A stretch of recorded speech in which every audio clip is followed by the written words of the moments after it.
오늘 우리 함께 나눌 하나님의 말씀은 이제 느헤미야서 말씀 함께 나누도록 하겠습니다. 느헤미야 2장 1절부터 10절 말씀인데요. 제가 가진 구약 성경 728페이지입니다. 우리 잘 찾으시면 자리에 일어나셔서 한 절씩 교독하도록 하겠습니다. 느헤미야 2장 1절부터 10절의 말씀입니다. 제가 먼저 읽겠습니다. 아닥사스다 왕 제20년 니산월에 왕 앞에 포도주가 있기로 내가 그 포도주를 왕에게 드렸는데 이전에는 내가 왕 앞에서 수심이 없었더니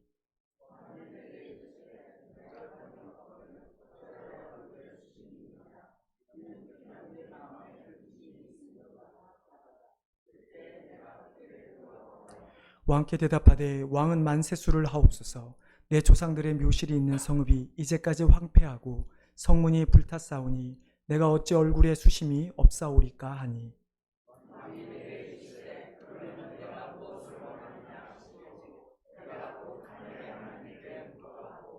왕에게 아뢰되 왕이 만일 좋게 여기시고 종이 왕의 목전에서 은혜를 얻었사오면 나를 유다 땅 나의 조상들의 묘실이 있는 성읍에 보내어 그 성을 건축하게 하옵소서 하였는데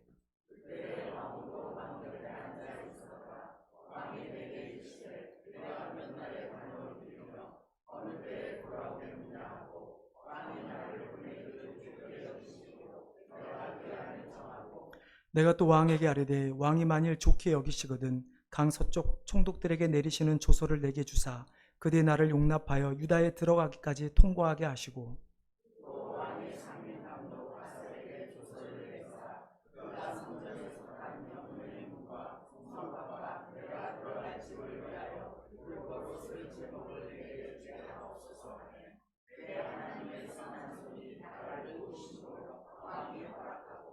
군대 장관과 마병을 보내어 나와 함께 하시기로 내가 강 서쪽에 있는 총독들에게 이르러 왕의 조서를 전하였더니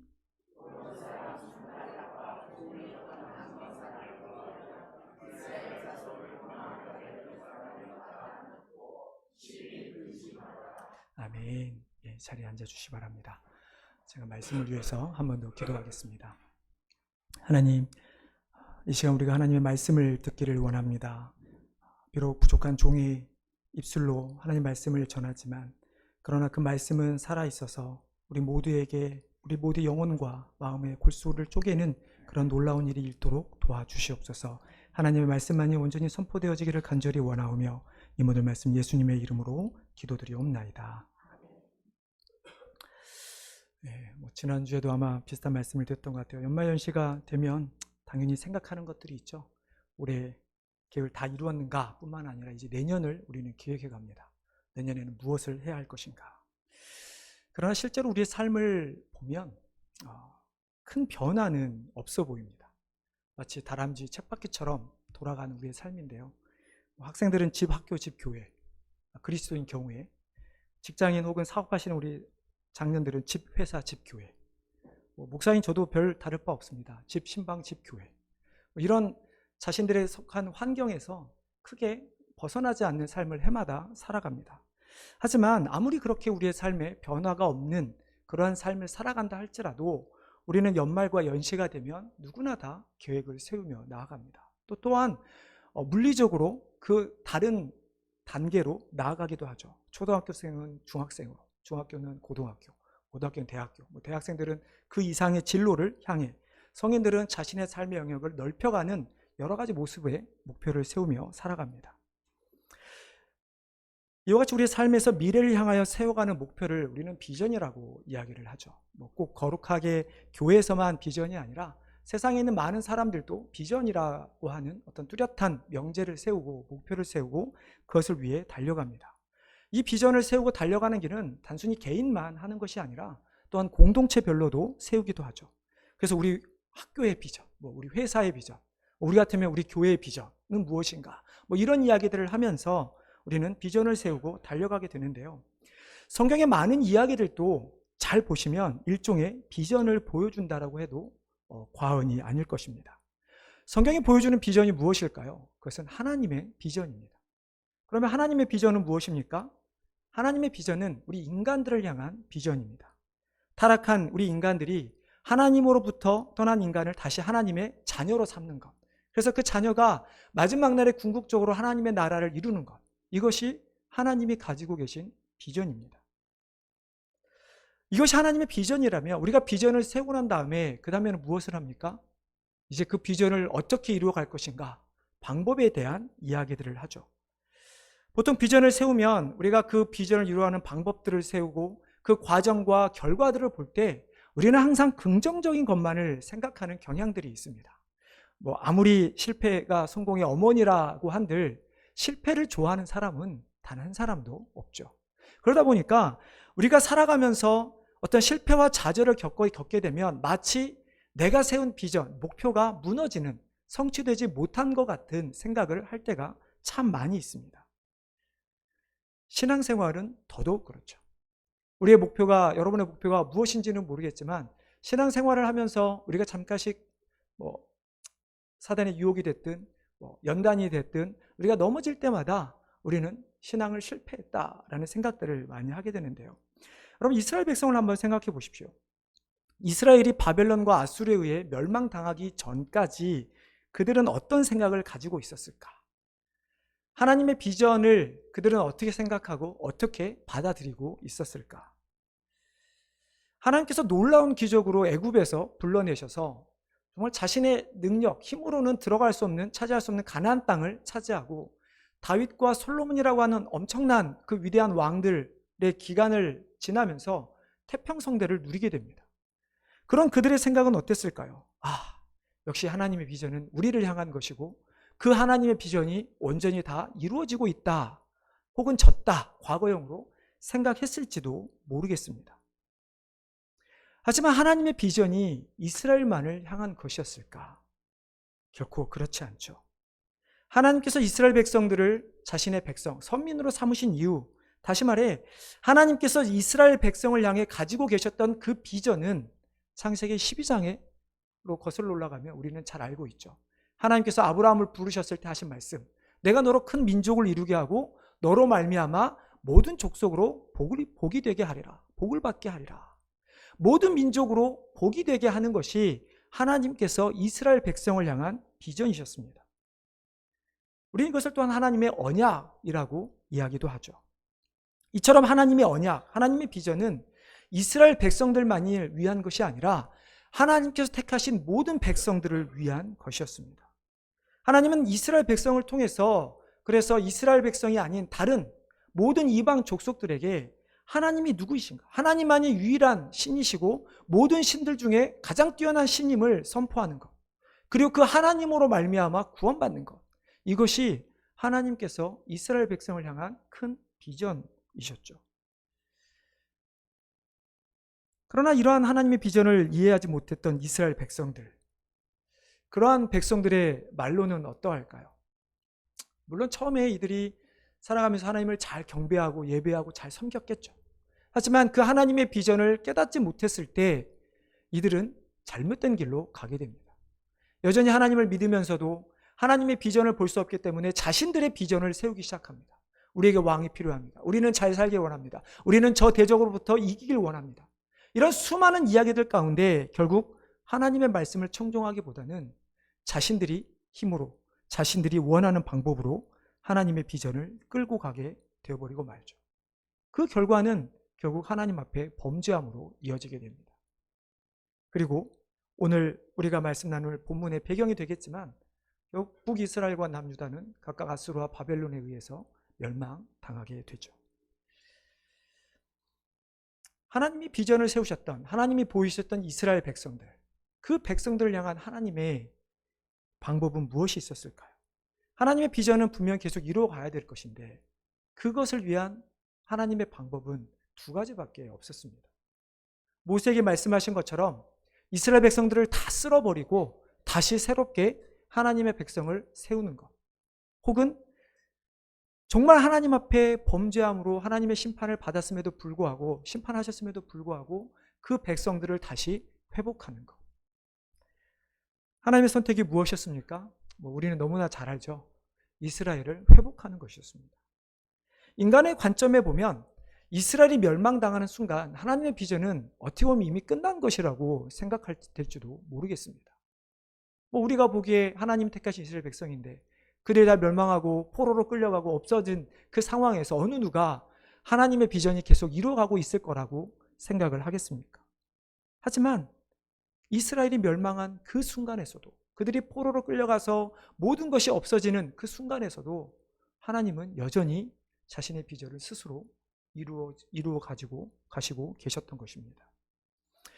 그렇게 이스라엘의 회복, 하나님의 비전이 끝나지 않았다는 알리는 것이 실은 우리가 오늘 읽은 느헤미야를 포함한 에스라와 느헤미서의 이야기입니다. 이 에스라와 느헤미야서는 시간적으로 보면 구약시대 가장 마지막 사건을 기록하고 있는 성경입니다. 우리가 하나님의 어떤 그 구속의 관점에 봤을 때, 물론 예수님께서 이 땅에 오셔서 하나님의 그 구속을 계속해서 이루어 가시지만, 그러나 구약시대의 입장에서만 보면 이 에스라와 이 느헤미서의 성경을 통해서 이스라엘 백성, 즉 하나님의 선민에 관한 사건은 모두 다 끝나는 것을 우리는 잘 알고 있습니다. 느헤미야라고 하는 이 인물은 에스라와 함께 무너진 예루살렘을 재건한 중요한 인물 중에 한 사람입니다. 에스라가 교육가라고 한다면 이 느헤미야는 행정가였습니다. 그러니까 에스라는 하나님의 말 율법을 가르치고 백성들로 하여금 율법을 지키게 하는 깨우치는 사람이었다면, 느헤미야는 실제적으로 사람들을 세워서 일을 해나가는 그런 사람이었습니다. 이것을 볼 때 우리가 하나님의 비전을 이루어가는 그 모습 속에는 두 가지 다 필요한 것 같습니다. 누군가는 비전을 제시하고 혹은 그 비전을 가르치는 사람이 있어야 된다면, 누군가는 그 비전을 위해 열심히 뛰어가는 사람이 있어야 하겠죠. 하나님의 비전이 구속의 역사를 보면 물론 하나님께서 일하십니다. 구약에서도 하나님이, 예수님이 오셨을 때는 예수님이 승천하셨을 때는 성령님이, 물론 우리가 그렇게 단편적으로 알고 있지만 창세부터 지금까지 하나님은 삼위일체 하나님께서 계속 역사하고 계시죠. 하지만 하나님의 역사 가운데 하나님이 홀로 직접 역사하시는 일도 있지만, 많은 경우에 하나님은 자신이 택한 백성들을 통하여 하나님의 비전을 이루어 가시는 것을 볼 수가 있죠. 그렇기 때문에 하나님의 비전이라고 하는 이 말에는 하나님의 택한 사람들, 비전을 이루어가는 우리 사람들을 결코 빼놓을 수가 없는 것입니다. 하나님의 비전을 이루어가는 사람들에게 있어서 가장 중요한 것이 무엇일까? 물론 많은 것들이 있겠지만 오늘 본문에 드러난 하나님의 비전을 갖는 사람들이 가져야 할 가장 큰 특징, 그 하나는 오늘 설교의 제목처럼 거룩한 근심을 하는 사람들입니다. 하나님을 믿는 사람들에게는 거룩한 근심이 되지만 이것이 세상 사람들에게는 또 다른 근심이 되기 때문입니다. 결론부터 이야기하자면, 분명히 느헤미야는 거룩한 근심을 가지고 그 왕 앞에 나아가는 일들이 있지만, 실제적으로 그 하나님의 비전을 이루어가는 느헤미야 앞에 마지막 그 땅에 있었던 호론 사람 산발락과 종이었던 암몬 사람 도비야, 이런 사람들은 이스라엘 백성을 흥왕케 하는 사람들이 왔다고 해서, 즉 하나님의 비전을 이루어가는 사람이 왔다고 해서 근심하는 모습을 갖게 되죠. 오늘 우리가 이 느헤미야를 살펴봄을 통해서 우리가 하나님의 비전을 이루어가는 하나님의 백성들, 우리는 어떻게 거룩한 근심을 가지는 백성들이 되어야 하는가? 우리의 거룩한 근심을 가질 때 우리는 어떻게 세상 사람들은 또 다른 근심을 하게 만들 수 있을까에 대한 말씀을 함께 나누기를 원합니다. 느헤미야가 거룩한 근심을 하게 된 과정을 먼저 좀 살펴볼 필요가 있는데요. 그러기 위해서는 느헤미야가 어떤 사람이었는지에 대해 살펴볼 필요가 있습니다. 느헤미야가 활동했던 시기는 바사, 즉 지금 그 당시 고대 근동의 이야기로 한다면 페르시아 제국의 페르시아가 그동 근동 지역의 패권을 차지하고 있었던 때였습니다. 물론 아수르와 바벨론, 이스라엘 멸망시켰던 두 나라가 흥왕했다가 결국은 이 두 나라가 쇠퇴를 하게 되고, 그 과정 가운데 바사가 이제 흥왕하게 되죠. 그래서 결국 바벨론으로 끌려간 이 포로들은 전부 다 다시 페르시아로 귀속되어서 페르시아를 섬기게 됩니다.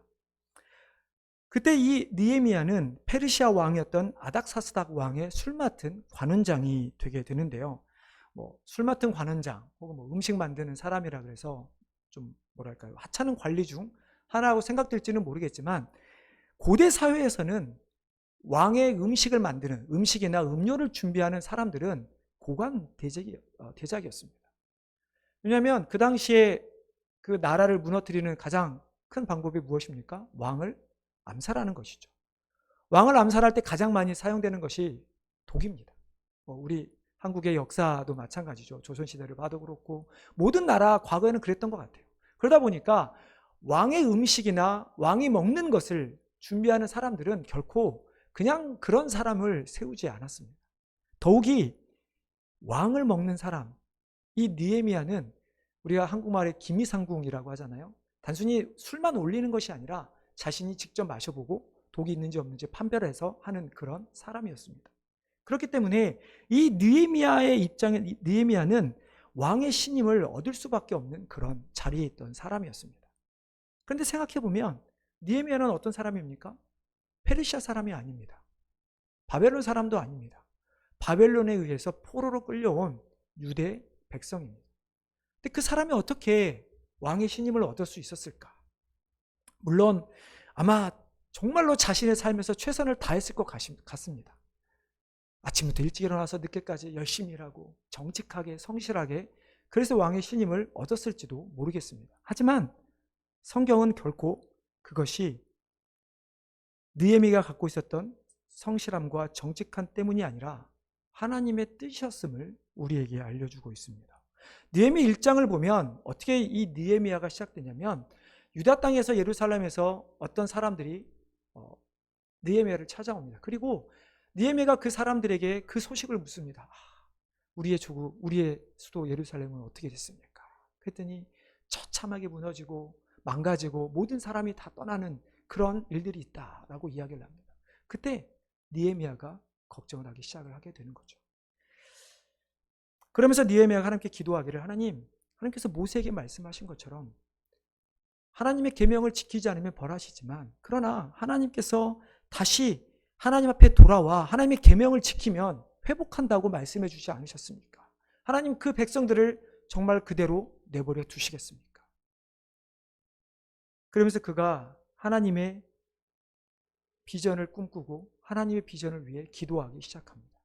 그래서 느헤미야 1장 11절에 보면, 그래서 그 느헤미야가 형통하여 사람들 앞에서 은혜를 입게 되었더니 그때 내가 왕의 술관원장이 되었다라고 느헤미야는 고백하죠.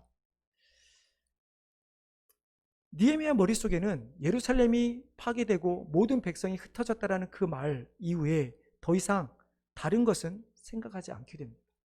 자신이 왕의 술 맡은 관원장으로 해야 될 일들보다 하나님의 백성들, 자신의 동족, 하나님의 그 성전이 무너진 그 사실이 더 마음 아팠고, 그래서 그것을 이루기 위해 그는 매일매일 삶에서 고민하게 되는 것이죠.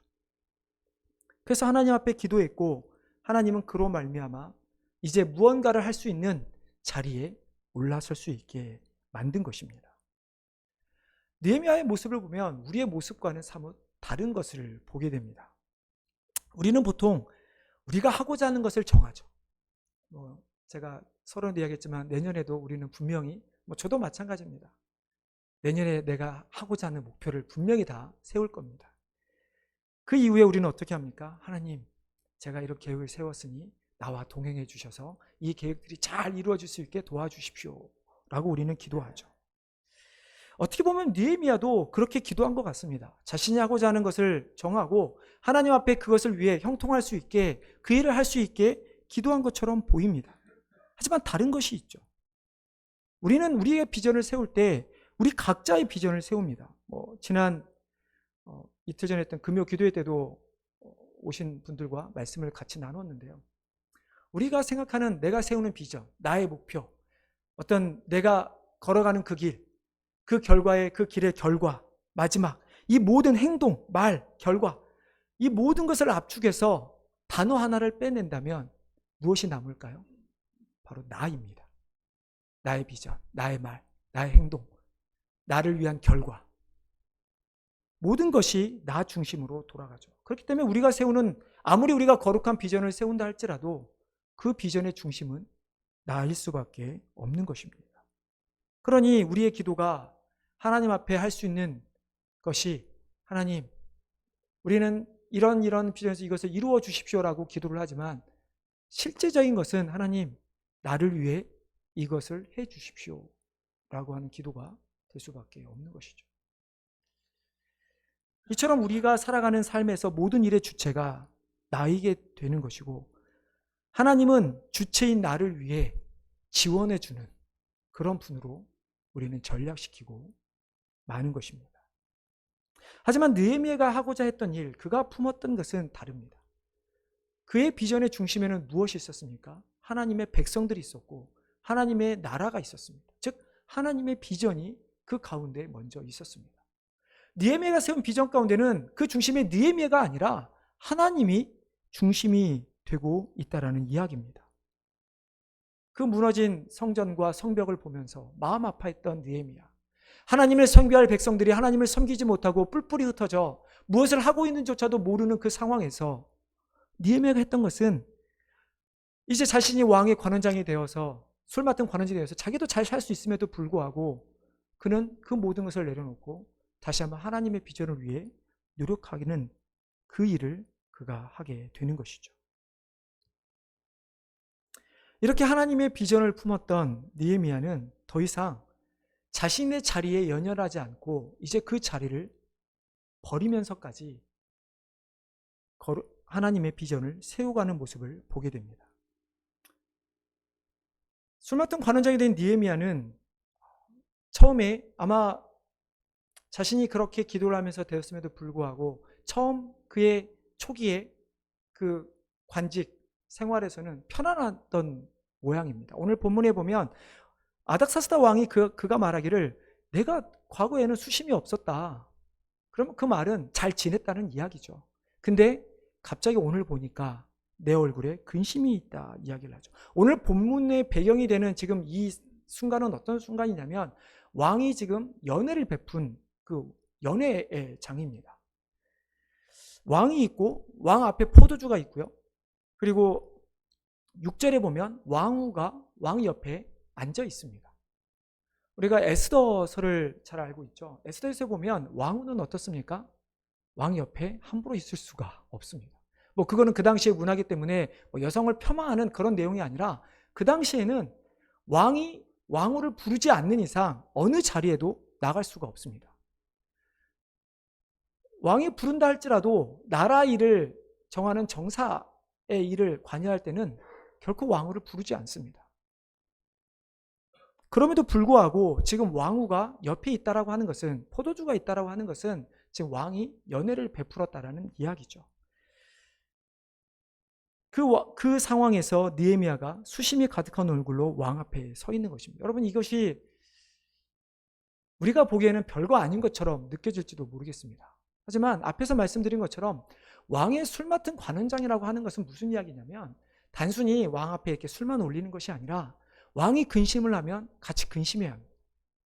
그리고 왕이 즐거워하면 내 상황이 아무리 힘들고 어려워도 즐거워해야 합니다. 마치 광대처럼 왕의 모든 것을 맞추는 사람이 바로 이 술 맡은 관원장입니다. 누구보다도 왕이 옆에 있었기 때문에, 왕이 술이 떨어지면 술을 따랐던 사람이기 때문에 음식 맡은 사람과는 또 다르게 모든 연회의 과정 가운데 왕 옆에 있었던 사람이죠. 그렇기 때문에 그는 왕이 즐거워할 수 있도록 해야 되는 역할을 맡았던 사람이죠. 근데 그가 왕 앞에서 수심을 드러냅니다. 물론 아닥사스다 왕도 처음에는 좋은 이야기를 하죠. 내가 오늘 어찌하여 수심이 있느냐. 근데 이 말에 느헤미야의 모습을 보면 결코 그것이 쉽지 않은 것을 보게 되죠. 오늘 말씀 보면 어떻습니까? 그가 수심을 가득했을 때 2절에 보면 그때의 내가 크게 두려워하였다라고 느헤미야는 고백합니다. 왕후조차도 왕의 명령을 듣지 않으면, 왕의 심리를 거스리면 죽이는 마당에 술 맡은 관원장이 왕이 베푼 기쁜 연회 자리에서 수심을 갖고 있다는 것, 그것은 어떻게 보면 자신의 생명을 내놓는 것과 크게 다르지 않는 모습입니다. 느헤미야는 지금 아마 왕의 연합 앞에 나가는 이 순간에 자신이 앞으로 해야 할 일을 다 알고 나아갔던 모습입니다. 자신이 술 맡은 관원장을 내려놓고 이제 자신의 백성을 향해 예루살렘으로 떠나가고자 하는 그 마음을 결심을 하고 왕 앞에 선 것이죠. 그래서 자세히 살펴보지는 않겠지만 그렇게 왕이 수심에 대한 이야기를 했을 때 그는 자기가 이런 것 때문에 수심이 있습니다. 그러면서 마치 모든 것을 다 계획한 것을 이야기합니다. 이 조서가 필요하고 뭐가 필요한 이렇게 해주십시오. 하지만 느헤미야의 지금의 이 앞에 왕 앞에 서 있는 그의 모습은 자신의 안위는 돌보지 않고 하나님의 비전을 위해 근심의 모습을 보인 느헤미야. 하나님의 비전을 위해서 자신의 모든 안위를 내려놓는 그의 모습. 우리는 이 모습을 우리는 거룩한 근심이라고 할 수 있을 것입니다. 그런데 우리의 모습을 보면 참 많이 다르죠. 어떻게 보면 오늘 본문에 나오는 아닥사스다 왕보다 못한 때가 참 많이 있음을 보게 됩니다. 아닥사스다 왕이 왕이었잖아요. 왕이면 굳이 신하의 무슨 근심까지 살필 필요가 있을까요? 신하들이 자기에게 맞춰야지 내가 왜 신하들에게 맞춥니까? 이것이 왕의 위치입니다. 하지만 아닥사스다 왕을 보면 자신의 신하였던 느헤미야의 수심을 읽을 줄 아는 사람이었습니다. 그런데 우리는 어떻습니까? 우리가 그리스도임에도 불구하고 우리는 주위 사람들을 배려하지 않을 때가 참 너무나 많은 것을 보게 됩니다. 아니, 배려는 둘째치고 무관심할 때가 참 많죠. 저 사람은 그냥 저 사람대로 살고 나는 나대로 살고 그러면 되지 뭐 무슨 상관이야. 물론 그런 마음이 이해가 안 가는 것은 아닙니다. 교회도 사람들이 모이는 곳이기에 내가 마음 열어서 관계를 맺고 관심을 보이지만 때로는 그것이 역으로 나에게 상처로 돌아올 때도 참 많이 있음을 보게 됩니다. 그렇다고 한다고 해서 하나님의 비전이 이스라엘 향하게 말씀하신 비전처럼 우리에게도 말씀하시는 것이 우리만을 아니라 이 세상에 살아가는 믿지 않는 자들을 향해 하나님의 복음을 전하는 것이 우리에게 주신 비전이라면 우리는 관심을 가져야 합니다. 저 사람이 지금 무엇 때문에 힘들어하는지, 저 사람의 관심이 무엇인지, 우리가 어떻게 해야 그들에게 다가갈 수 있을지 최소한 우리는 고민을 해야 한다는 이야기죠. 우리가 느헤미야처럼 나라가 멸망했기 때문에 나라를 다시 재건해야 된다는 그런 어렵고 힘든 상황이 아니라 할지라도 우리는 최소한 내 옆에 있는 누군가에게 하나님의 비전을 나타낼 수 있는 자세가 되어야 한다는 것입니다.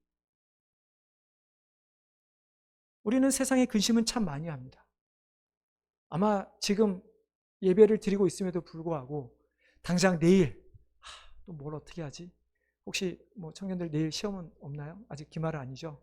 아마 내일 시험이 있으면 내일 시험 어떻게 하지? 과제는 어떻게 하지? 분명히 이런 고민을 할 수밖에 없습니다. 하지만 우리가 정말 거룩한 근심을 해보신 적이 있으십니까? 내가 내 상황을 포기한다 할지라도 정말 하나님의 그 복음을 위해 내가 무언가를 다 내려놓아야 되는 그런 희생, 그런 근심을 여러분 해보신 적이 있으십니까?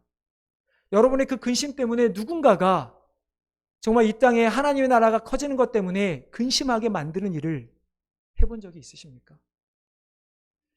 요즘 시대라면 더더욱 우리는 그런 고민을 해야 한다고 생각을 합니다. 하나님의 말씀이 무너져가는 세대, 교회조차도 하나님의 말씀을 온전히 전하지 못하고 세상과 타협하는 이 시대에 우리는 거룩한 근심을 하며 하나님의 진리의 말씀을 온전히 선포하는 자들이 되어야 합니다. 그래서 오히려 진리를 선포하지 못하는 많은 교회들 뿐만 아니라 교회를 무너뜨리려 하는 사람들에게 근심이 될 수 있어야 하는 것입니다. 그냥 물 탄 듯, 술 탄 듯, 물 탄 듯 그렇게 우리도 그냥 살아가는 것이 아니라 우리는 분명한 하나님의 뜻에 따라 살아가는 백성들이 되어야만 하는 것이죠. 예수님께서 뭐라고 말씀하십니까? 무엇을 먹을까, 무엇을 마실까, 무엇을 입을까 염려하지 마라. 여러분, 이 말씀은 어떻게 보면 이 세상 사람이라면 누구나 다 이런 걱정을 할 수밖에 없다는 것입니다. 세상 사람들은 당연히 먹을 것, 마실 것, 입을 것 고민한다라는 이야기입니다. 하지만 예수 그리스도를 믿는 자들은 예수님이 하시는 말씀이 나를 믿으면 더 이상 너희가 그런 것을 걱정하지 말고 그것이 필요 없다는 것이 아니라 그것을 걱정하지 말고 이제 무엇을 걱정하라고 하십니까? 하나님의 나라와 의를 위하여 고민하라고 하는 이야기입니다. 우리는 하나님의 뜻을 위해 이루기 위해서 우리는 근심해야 합니다. 야고보와 요한처럼 주님 나중에 천국에서 예수님의 좌우편의 자리를 영광의 자리 우리에게 주십시오 라고 하는 그런 것도 아니고 베드로처럼 여기가 좋사오니 주님 여기에 내가 초막을 짓고 주님과 영원토록 함께 하겠습니다 라고 참 우리가 머무는 것도 아니라 우리는 하나님의 비전이 이 땅에 이루어지기까지 끊임없이 우리는 세상을 향해 나아가는 백성들이 되어야만 하는 것이죠. 그리고 그것을 하기 위해 우리가 어떻게 주님을 닮아갈 수 있을까? 내가 어떻게 세상의 소금과 빛의 역할을 할 수 있을까? 내가 어떻게 예수의 향기를 나타낼 수 있을까? 어떻게 저 사람에게 내가 그리스도 그 이름 한번 이야기할 수 있을까? 우리는 고민을 해야만 한다는 이야기입니다. 이 세상을 위한 염려는 우리의 길을 자라게 할 수 없습니다. 즉 우리의 믿음의 성장을 이루게 할 수 없습니다. 하지만 거룩한 근심, 하나님의 나라를 위해 고민하는 백성들은 그 길을 걸어갈 때, 그 고민을 하기 시작하는 순간 우리의 믿음은 성장하게 되는 것이죠. 세상에 이런 속담이 있습니다. 벼는 익을수록 고개를 숙인다. 벼가 자라서 알곡을 맺을 때 그 벼는 고개를 숙이는 법입니다. 하지만 똑같이 논에서 자라지만 그 벼 안에 알곡이 없으면 그 벼는 결코 고개를 숙이지 않게 되는 것이죠. 신앙의 성숙도 마찬가지입니다. 우리가 오랜 시간 동안 교회 다닌다고 해서 신앙생활을 열심히 했다고 해서 내가 성경을 열심히 봤다고 해서 그것만으로 우리의 신앙의 성숙을 이루어갔다라고 우리는 말할 수 없습니다.